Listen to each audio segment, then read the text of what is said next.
The orbital prison, known as Nexus 9, was a masterpiece of alien engineering, a testament to the Galactic Concordance's belief in absolute control. Constructed from metamorphic alloys that could adapt to and neutralize any potential threat, the station hung in space like a massive, crystalline spider web. Its architecture was a deliberate violation of human aesthetic sensibilities. All sharp angles, translucent surfaces that shifted color based on internal energy readings, and corridors that seemed to breathe with a life of their own. Captain Marcus Chen understood every inch of this prison intimately. He had spent the last 7 years studying its weaknesses, mapping its impossible geometries, and watching. Always watching. The morning inspection began like every other. The Voxanar guards, towering creatures with exoskeletal frames and multiple sensory stalks, moved with precise, almost mechanical efficiency.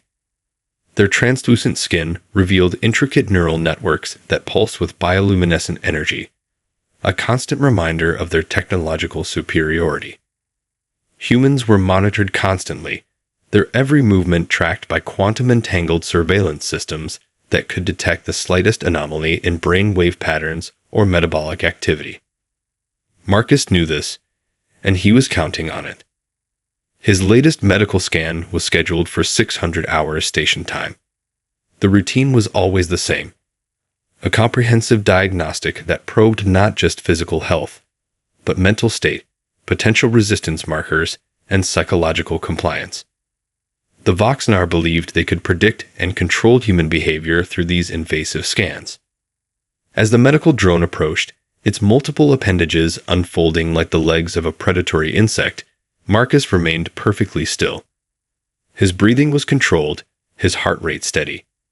Years of training had prepared him for this moment. The tattoo on his inner wrist, an intricate design that looked like nothing more than an artistic tribal pattern, sat innocently against his skin. The drone's primary sensory probe extended, a needle-thin appendage that would normally penetrate the skin and begin its comprehensive scan. What it didn't know was that Marcus's tattoo was far more than a simple piece of body art. Developed by Dr. Elena Rodriguez and her team of underground resistance scientists, the tattoo was a quantum-adaptive camouflage interface. Its microscopic circuitry could instantaneously remap neural pathways, creating a false reading that would appear completely normal to the most sophisticated alien scanning technology. As the probe made contact, Marcus allowed himself the briefest moment of satisfaction. The medical drone systems would record exactly what the Voxanar wanted to see: a perfectly compliant human with no signs of resistance or potential rebellion. The prison itself was a marvel of suppression technology. Quantum dampeners constantly monitored and limited human technological development. Energy fields prevented any form of advanced communication or technological innovation.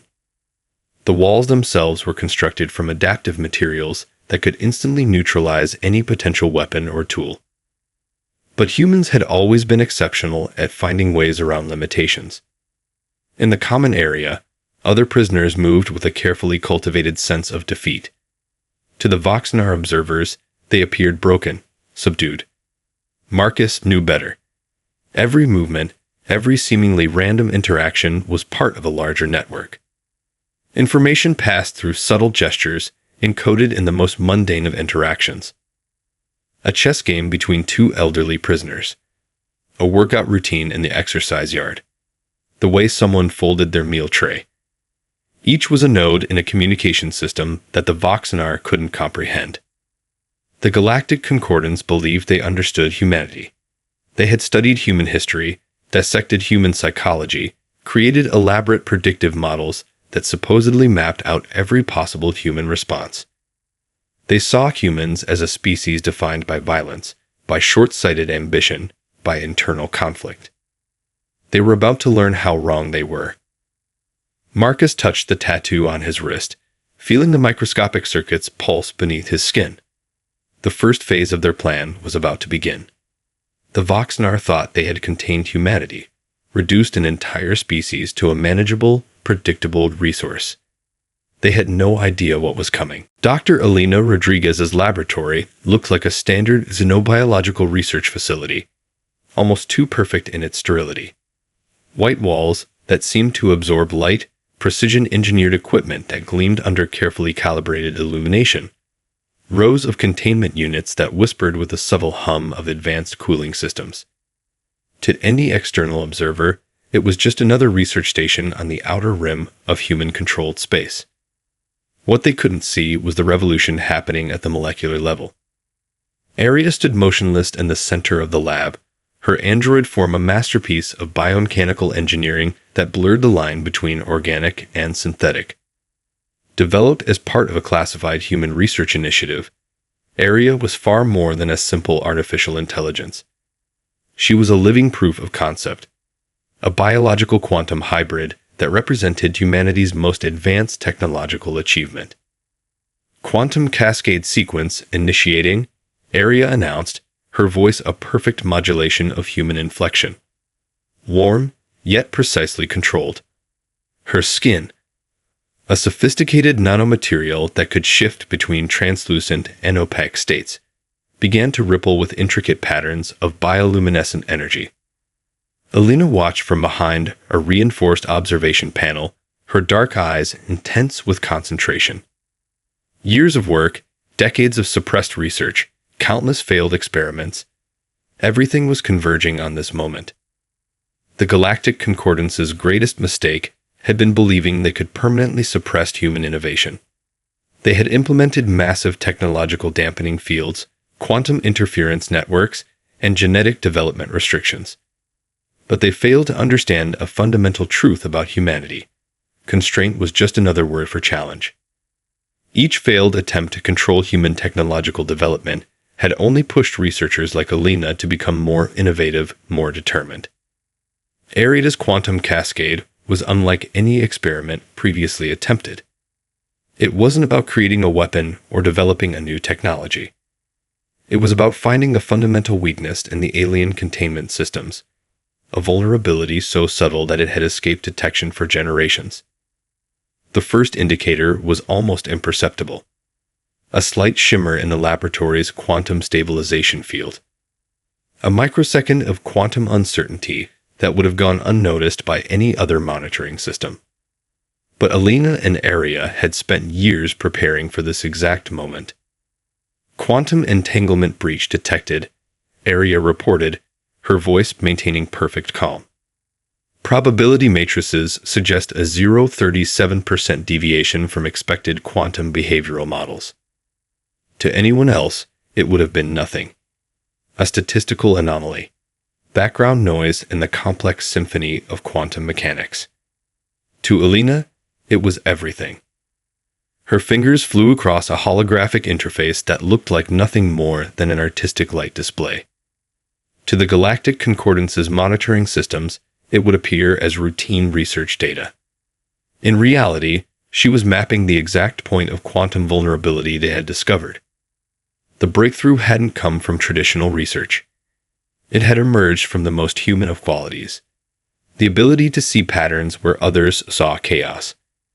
Elena's team had studied not just the alien containment technologies, but the fundamental assumptions behind their design. They recognized that the Galactic Concordance's quantum suppression systems were based on a rigid, predictive model of technological development. Humans, by contrast, evolved through adaptation. Aria, Elena said softly, prepare Quantum Resonance Protocol Alpha 7. The android systems began to reconfigure. What looked like a simple diagnostic routine was actually the first stage of a multi-layered infiltration strategy. Each line of code, each quantum interaction, was designed to be simultaneously invisible and transformative. The Galactic Concordance's monitoring systems would record nothing more than standard research activity. They would see exactly what they expected to see: humans confined, controlled, perpetually limited. They had no idea that every scan, every observation, was slowly being turned into a vector for humanity's liberation. Infiltration sequence initiated, Aria confirmed. Probability of detection, 0.00012%. Aline allowed herself the briefest smile. The first domino was about to fall, and the Galactic Concordance would never see it coming. The Rust Bucket Tavern wasn't a place you'd notice unless you knew exactly what to look for.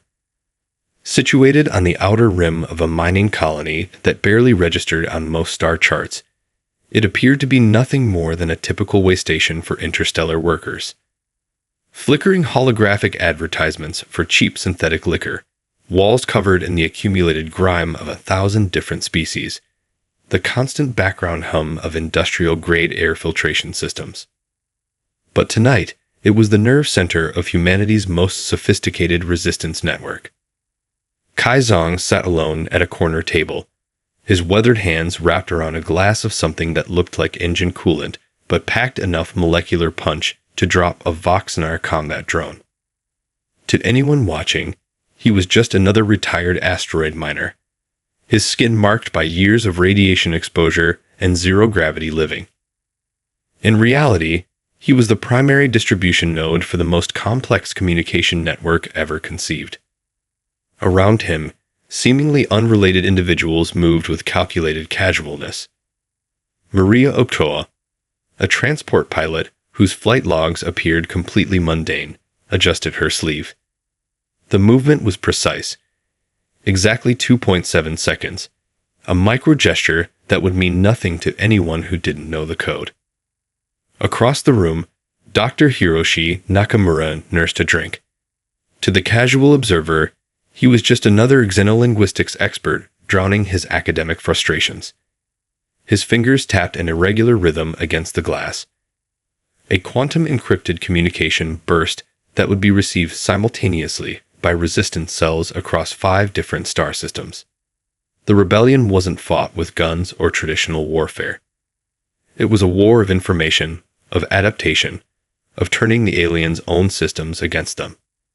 Each person in the tavern carried multiple layers of technological camouflage. Medical implants that looked like standard health monitors were actually sophisticated communication nodes. Genetic modifications that appeared to be simple radiation adaptations were actually complex neural network interfaces. Even the dust in the air carried microscopic, quantum-entangled data carriers. Kai understood the true power of their strategy. The Galactic Concordance believed they could control humanity by limiting technological development. They had implemented massive suppression fields, genetic restrictions, and communication barriers. But they fundamentally misunderstood the human capacity for innovation. Constraint, to humans, was just another problem to be solved. Distributed network integrity check, Kai muttered, so quietly that the sound would barely register on the most sensitive audio monitoring systems. A series of near-imperceptible responses flickered across the augmented contact lenses he wore, each one confirmation from a different resistance cell. The tavern itself was a marvel of counter-surveillance engineering. What looked like standard industrial wall paneling was actually a multi-layered quantum interference field. Any attempt to scan or monitor the interior would receive nothing more than background noise. Random energy signatures that would appear completely unremarkable. Maria completed her drink and stood, her movement triggering a cascade of distributed information transfer. A quantum pulse hidden in her body's electromagnetic field would update resistance databases across multiple star systems. To any monitoring system, it would look like nothing more than a standard metabolic fluctuation. Dr. Nakamura's research into alien communication protocols had revealed their fundamental weakness. The Galactic Concordance's communication systems were based on predictive modeling. They expected certain patterns, certain responses. Humans had learned to communicate in ways that existed between those expected patterns. It was like learning to speak in the spaces between words. The rebellion was happening everywhere and nowhere. In the way a child's educational implant processed information, in the subtle modifications of industrial machinery, in the seemingly random mutations of agricultural systems. Each was a node, each was a weapon. Kai watched as the tavern's patrons began to disperse, each movement calculated, each gesture part of a larger, invisible network. The Galactic Concordance believed they had humanity contained, categorized, understood. They had no idea what was coming. The diplomatic chambers of the Galactic Concordance were a marvel of architectural manipulation. Vast, crystalline spaces that seemed to defy the laws of physical perception. Holographic displays shifted and breathed like living organisms, capturing the essence of a civilization that believed itself to be the pinnacle of technological evolution. Ambassador Xelnak stood before the assembled council, his translucent exoskeleton catching the prismatic light in ways that would have been mesmerizing to any lesser species. His presentation on the humanitarian relocation of human populations was a masterpiece of bureaucratic condescension. The human species has demonstrated consistent patterns of technological instability. Xelnak's universal translator rendered his complex vocal harmonics into a patronizing monotone. Our extensive studies have concluded that a controlled expansion will provide the most beneficial outcome for both the concordance and the human population. What they didn't know was that every word was being analyzed, every gesture mapped by humanity's most sophisticated intelligence network. On the ice Prometheus, Captain Marcus Chen watched the broadcast with a subtle smile. The ship was a testament to human ingenuity. What appeared to be a standard colony vessel was actually a mobile quantum computing platform more advanced than anything the Concordance could comprehend. Aria's distributed consciousness hummed through the ship's systems. Diplomatic transmission analysis complete, she reported. Probability of hidden communication layers, 97.3%. The permitted departure was anything but random. Each colony ship was a carefully placed node in a living, breathing network that would slowly rewrite the fundamental understanding of technological interaction. The Concordance believed they were managing a potential threat. In reality, they were providing humanity with exactly what they needed: freedom of movement. Dr. Elena Rodriguez monitored the ship's systems from her command station. Every sensor, every communication channel was a potential vector for their true mission. The colony ships looked like standard settlement vessels, complete with families, scientific research teams, and industrial infrastructure. They were anything but standard. Quantum entanglement stabilization at 99.7%, Aria announced. The ship's systems were creating a communication network that existed in the quantum spaces between traditional communication channels. To any monitoring system, it would appear as nothing more than background quantum noise. Marcus studied the star charts. Their destination wasn't chosen by the Concordance. It was selected through months of careful analysis. A region of space that appeared unremarkable, but contained specific quantum resonance properties that would amplify their technological adaptation strategies. The colony ships moved like a school of fish, seemingly random, but actually operating with perfect synchronization. Each vessel carried specialized teams, not just colonists, but living repositories of human potential. Geneticists who could rewrite biological limitations. Quantum engineers who saw constraints as opportunities. Sociologists who understood that culture was the most powerful adaptive technology. At the final checkpoint, the Concordance's monitoring stations would see exactly what they expected to see: compliant humans, carefully managed populations, a species being given a merciful chance at controlled expansion. They had no idea that each ship was a Trojan horse. Checkpoint approach initiated, the ship's navigation system reported. Marcus watched as the quantum camouflage systems engaged. To the Concordance's sensors, the Prometheus would appear as a completely standard colony vessel. Power signatures matched, communication protocols aligned, biological readings perfectly within expected parameters. Elena's voice came through the ship's communication system. "Remember," she said, her words carrying multiple layers of meaning, "we're not just escaping. We're transforming." The checkpoint loomed ahead, a massive quantum detection grid designed to identify any potential technological threats. Millions of sensor points would scan every aspect of the passing ships. Marcus touched the quantum adaptive interface on his command console. "Aria, he said softly. "Initiate adaptive response protocol." The ship passed through the checkpoint. To the Concordance, it was just another human vessel being granted a carefully controlled freedom. They had no idea that with each passing moment, humanity was rewriting the fundamental rules of existence. The moon orbiting Kepler 742 bits looked unremarkable from a distance. A dead, cratered landscape that would barely register on most stellar cartography systems. To the Galactic Concordance's monitoring networks, it was nothing more than a marginal scientific outpost. Another human settlement in the carefully controlled expansion zones. They couldn't have been more wrong. Dr. Imani Okoro stood at the primary research station's central hub, her fingers dancing across a holographic interface that appeared to be running standard xenobiological scanning protocols. To any external observer, she was just another research scientist collecting atmospheric samples and geological data. In reality, she was orchestrating the most sophisticated technological infiltration in galactic history. The research station was a masterpiece of adaptive camouflage. What looked like standard environmental monitoring equipment was actually a distributed quantum computing network.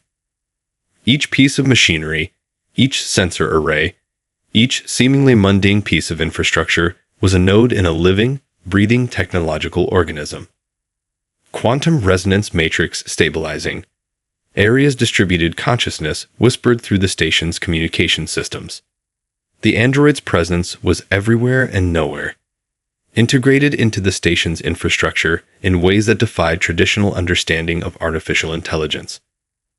Imani watched as microscopic nanites continued their work. They looked like nothing more than standard atmospheric calibration units, tiny machines designed to measure particulate density and chemical composition. In truth, they were rewriting the fundamental rules of technological interaction. The nanites moved through the station's systems, through the surrounding lunar environment, creating a network that existed in the quantum spaces between traditional communication channels. They weren't building a weapon. They were building a new way of existing. On the surface, the research team appeared diverse but typical. Geologists, atmospheric specialists, medical researchers, each brought specialized knowledge, each carefully selected not just for their scientific expertise, but for their ability to think beyond conventional limitations. Dr. Carlos Rodriguez, no relation to Elena, was mapping the moon's geological structures. His scanning equipment looked standard, but each scan was simultaneously collecting and distributing quantum-encoded information. The very act of scientific research was becoming a method of technological resistance. In the medical bay, Dr. Yuki Tanaka studied genetic adaptation samples. What appeared to be routine xenobiological research was actually a sophisticated exploration of how human biological systems could adapt to quantum-level technological integration. The Galactic Concordance's greatest mistake had been believing they could control human potential through technological suppression. Every restriction had only pushed human innovation further. Quantum cascade progression at 73.6%, Area reported.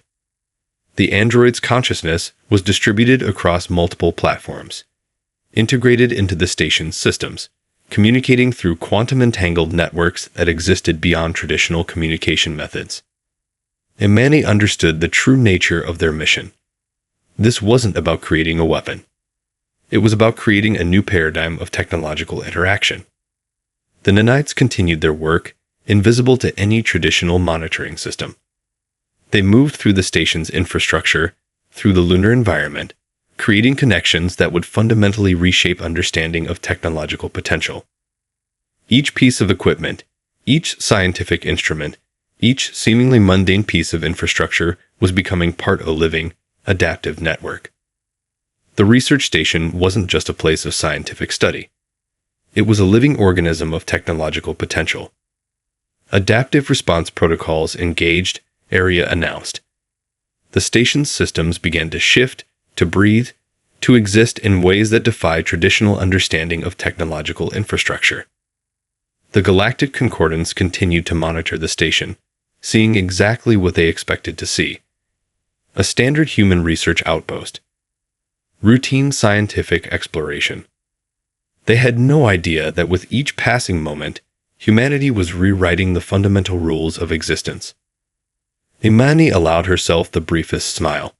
The first phase was nearly complete. Soon, the Concordance would learn the true meaning of human potential. The moon continued its silent orbit, holding the most significant technological transformation in galactic history, hidden in plain sight. The central control hub of the Galactic Concordance was a marvel of technological sophistication. Massive holographic displays wrapped around a spherical chamber, each surface alive with streams of data that pulsed and flowed like bioluminescent blood vessels. Senior Administrator Velkura watched with growing unease as the first anomalies began to appear. It started small. Microscopic deviations in communication protocols that would have been invisible to any less sophisticated monitoring system. A quantum entanglement signal that seemed to drift by 0.00003 degrees. A navigation routing that took 0.02 seconds longer than predictive models suggested. Individually, each anomaly was nothing. Collectively, they were a harbinger of something unprecedented. Quantum stability matrix showing unexpected fluctuations, announced Zix9, the primary analytical construct. Its crystalline neural network was designed to process information at speeds that would overwhelm biological intelligence. But now, something was happening that defied all established understanding. The Concordance's communication networks were built on a fundamental principle of predictive modeling. Every potential interaction, every possible communication pathway, had been mapped, categorized, and controlled. Their technology existed in a state of absolute certainty, or so they believed. Humans were about to prove them catastrophically wrong. Deep within the most secure communication relays, something was changing. Not attacking. Not destroying. Something far more terrifying. The communication networks were adapting. Velkura's sensory stalks vibrated with a frequency that translated to pure confusion. The holographic displays began to show patterns that shouldn't exist. Communication pathways that looped and folded in ways that violated every known principle of quantum information transfer. Analytical construct is experiencing computational dissonance. Zix9 reported, its usually perfect voice showing the first hints of uncertainty. What the Concordance didn't understand was that humanity's resistance wasn't about destruction. It was about transformation. Dr. Elena Rodriguez watched from a distant research station, her fingers dancing across a holographic interface that looked like an abstract light sculpture.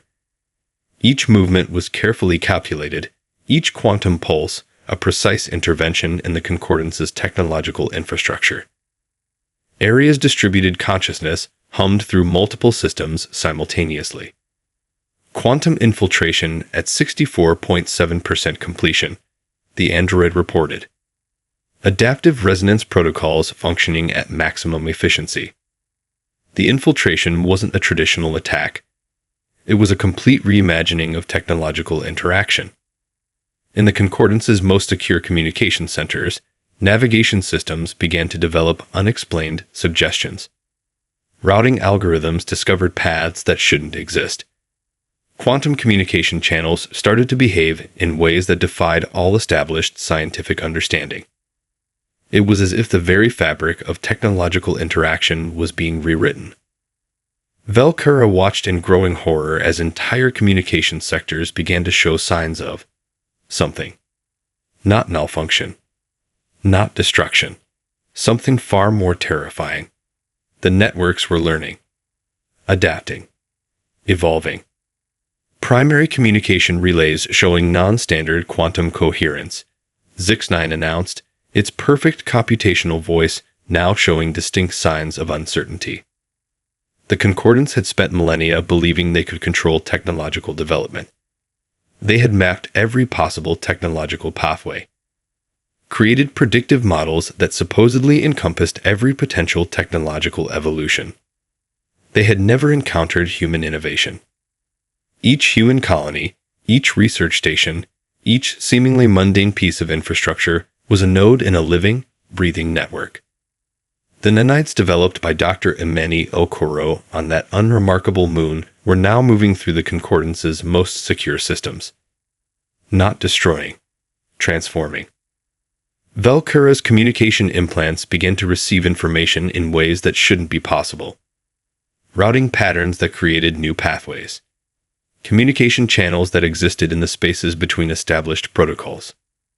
The first true moment of panic came when the analytical constructs could no longer predict the next moment of technological interaction. Uncertainty had entered a system built entirely on certainty.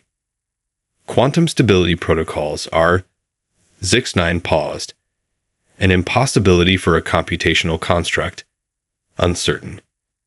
Humanity wasn't just resisting. They were rewriting the fundamental rules of technological existence. And the Concordance was just beginning to understand how completely they had been outmaneuvered. Dr. Elena Rodriguez stood in the primary research complex, a facility that looked like nothing more than a standard xenological research center. The walls seemed to breathe with an almost imperceptible rhythm, each surface a testament to humanity's most advanced technological achievement. Quantum resonance approaching critical mass, Area's distributed consciousness whispered through the facility's systems. The android was no longer a single entity, but a living network that existed simultaneously across multiple platforms, quantum entangled in ways that defied traditional understanding of artificial intelligence. The Galactic Concordance had spent millennia building a technological framework based on absolute predictability. Their entire civilization was constructed on the fundamental belief that technological development followed linear, carefully controlled paths.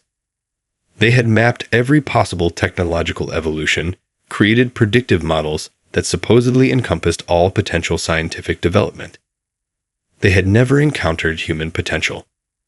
Dr. Rodriguez understood something far more profound than mere technological innovation. She recognized that technology was just an extension of human adaptability, the same quality that had allowed humanity to survive on a constantly changing planet, to evolve through iced ages and environmental catastrophes, to find opportunity in the most challenging circumstances. The research facility was more than a scientific installation.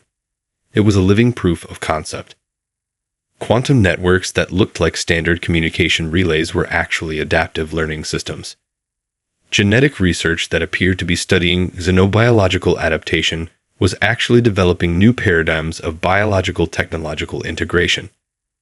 Every piece of equipment, every research protocol, was a node in a transformative network. Adaptive resonance protocol reaching maximum efficiency, Area reported. The android's consciousness was a perfect metaphor for human potential, distributed, adaptive, capable of existing in multiple states simultaneously. On the facility's primary display, holographic representations showed the growing network of human technological adaptation. It wasn't a linear progression. It was a living, breathing ecosystem of innovation. Each colony, each research station, each seemingly mundane piece of infrastructure was a point of potential transformation. Dr. Hiroshi Nakamura entered the research complex, his movements carefully controlled. A xenolinguistics expert whose work went far beyond traditional language studies, he understood that communication was about more than words. It was about fundamentally reimagining interaction. The Concordance believes communication is about transmission, Hiroshi said, his voice low. We understand it's about connection. Alina nodded. Their resistance wasn't about defeating the Galactic Concordance. It was about demonstrating a fundamentally different way of existing, of interacting, of understanding technological potential.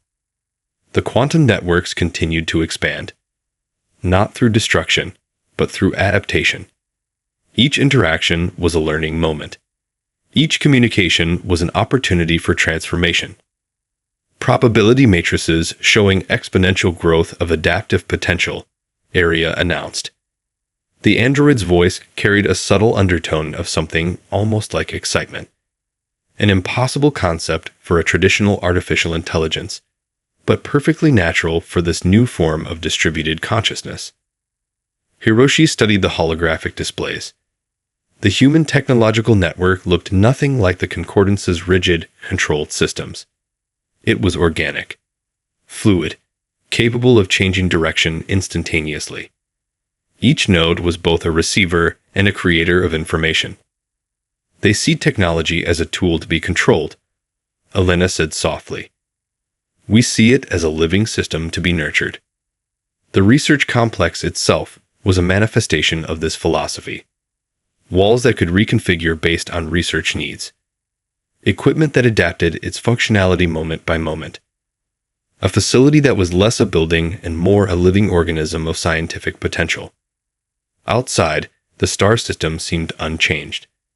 To any external observer, this was just another human research installation in the carefully controlled expansion zones granted by the Galactic Concordance. They had no idea that every moment, every interaction, was rewriting the fundamental understanding of technological potential. Quantum transformation approaching critical point, Area reported. The android's distributed consciousness was the perfect embodiment of their strategy, existing everywhere and nowhere, adapting constantly, learning with each interaction. The Galactic Concordance believed they understood humanity. They were about to learn how completely they were wrong. The bridge of the ice Prometheus had long since ceased to be a traditional command center. It was a living ecosystem of technological potential, a neural network that breathed and evolved with each passing moment. Captain Marcus Chen stood at its center, no longer simply a commander, but a conductor of a symphony of human innovation. Area's distributed consciousness flowed through the ship's systems like liquid thought. The android was everywhere and nowhere, a perfect metaphor for humanity's true potential. Quantum communication networks pulsed around them, creating pathways of interaction that would have been impossible to comprehend mere decades ago. Galactic Concordance communication networks entering total systemic collapse, Area reported, her voice carrying no hint of triumph, only a clinical observation of transformation. It wasn't a battle. It wasn't a war. It was a fundamental reimagining of existence. Dr. Elena Rodriguez appeared on the holographic communication array, her image simultaneously present and quantum entangled across multiple platforms. The final transformation is beginning, she said, her voice calm, almost contemplative. The Concordance's downfall wasn't about destruction. It was about obsolescence. Every human colony, every research station, every seemingly mundane piece of infrastructure had become a node in a living, breathing network of adaptive potential. The quantum infiltration developed by Dr. Imani Okoro on that forgotten moon had spread like a living intelligence, not consuming or destroying, but transforming. Marcus watched as entire communication sectors of the Galactic Concordance simply changed. Navigation systems discovered paths that shouldn't exist. Communication protocols began to learn, to adapt, to evolve in ways that defied all previous understanding of technological interaction. Adaptive resonance reaching critical mass, Area announced. The ship's systems pulsed with a rhythm that was almost organic, almost alive. Dr. Hiroshi Nakamura's xenolinguistic research had revealed the fundamental truth that the Concordance had never understood. Communication wasn't about transmission. It was about connection, about understanding, about potential.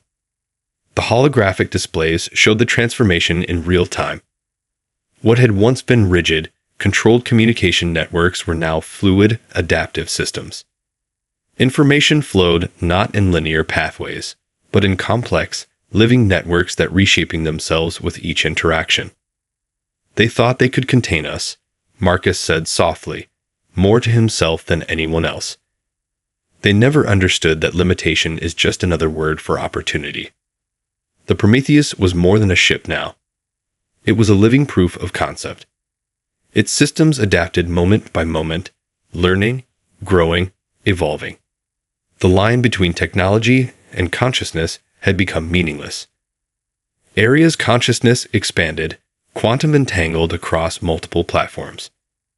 Concordance technological infrastructure entering complete adaptive reconfiguration, she reported. There was no malice in her voice, no sense of victory. Just a clinical observation of transformation. Alina's holographic image smiled. We didn't defeat them, she said. We showed them a better way of existing. Across the galaxy, human colonies that had appeared to be nothing more than standard settlements revealed their true nature. Each was a node in a living network of potential. Genetic research stations, quantum communication centers, seemingly mundane infrastructure, all part of a larger adaptive intelligence. The Galactic Concordance had spent millennia believing they could control technological development. They had created predictive models that supposedly mapped every possible technological evolution. They had never encountered human potential. Marcus remembered the orbital prison where this journey began. The quantum dampening fields. The constant surveillance.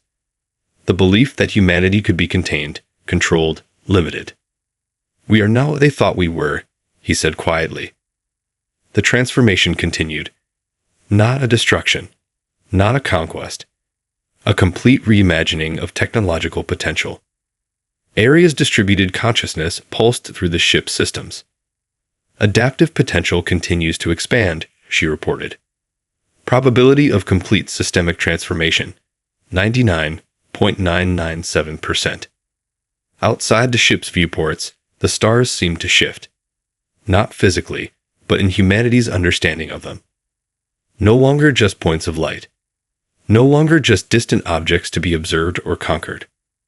Potential. Pure, unbounded potential.